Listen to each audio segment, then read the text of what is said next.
So we are going to continue reading Small Steps, the Year I Got Polio, and this is Chapter 7, Part 2.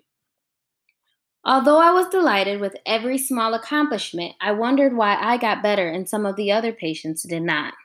Tommy might spend the rest of his life in the iron lung. It didn't seem fair. I mentioned this to Dr. Beavis. Some cases of polio are severe, and some are mild, he said. When the polio virus completely destroys a nerve center, the muscles controlled by that center are paralyzed forever. If the damage is slight rather than total, the paralysis is temporary.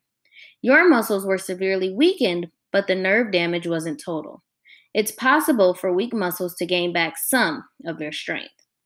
So Tommy's polio was worse than mine? I said. That's right. It also helped that your parents took you to the doctor right away. You were already here and diagnosed when you needed oxygen. Some people who have respiratory polio are not that fortunate. I remember how hard it had been to breathe and how much the oxygen tent had helped. Dr. Beavis continued. Most people think they have the flu and don't get medical help until paralysis sets in. By the time they learn they have polio and get to a hospital that's equipped to treat them, the respiratory patients often have to go straight into an iron lung. They don't get hot packs or physical therapy until they can breathe on their own again, which might be several months later. The sooner the Sister Kinney treatments are started, the more they help. He smiled at me. You are one lucky girl. But it wasn't all luck, I thought. It was quick action by my parents that helped create my luck. I've been wondering something else too, I said. How did I get polio when not one other person in my town got it? Many people have polio and never know it, Dr. Beavis said. They are highly contagious, but because their symptoms are so slight, they don't see a doctor. There are probably thousands of cases of polio every year that are so mild, they never get diagnosed. So I caught it from someone who didn't know they had it, I said. It seemed unbelievable to me that anyone could have polio and not realize it. Mail was delivered every afternoon, and I looked forward to a daily letter from my mother. Most of her letters were signed, Love Mother and Dad, but a few were signed with a muddy paw print. Those were from BJ, telling me he had chased a cat or buried a bone. Grandpa depended on Mother to tell me any news, but he sent a gift each week when my parents came to visit.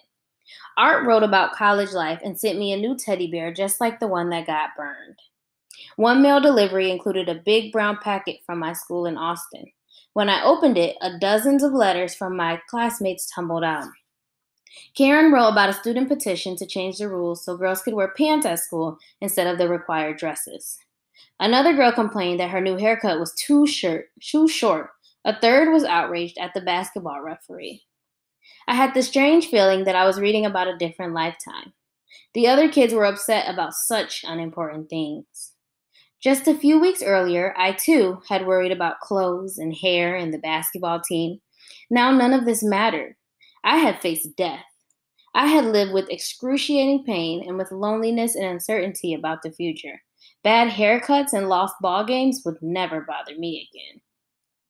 Even the petition to allow girls to wear pants at school, a cause I supported, failed to excite me. I would happily wear a gunny sack, I thought, if I could walk into the school. Be glad you aren't here, one boy wrote. You aren't missing anything but hard tests, and too much homework. He's wrong, I thought. I miss my own room and playing with BJ and helping Grandpa in the garden. I miss my piano lessons and roller skating and licking the pan when Mother makes fudge. I miss visiting my aunts and uncles. I miss riding my bike with Karen and playing Monopoly with Richard. I put the letters aside, knowing I was changed forever. My world was now the hospital. Would I have anything in common with my classmates when I went home? I felt closer now to Tommy, whose head was the only part of him I had ever seen, than I did with the kids who used to be my dearest friends. Tommy understood what it was like to have polio. My school friends could never know.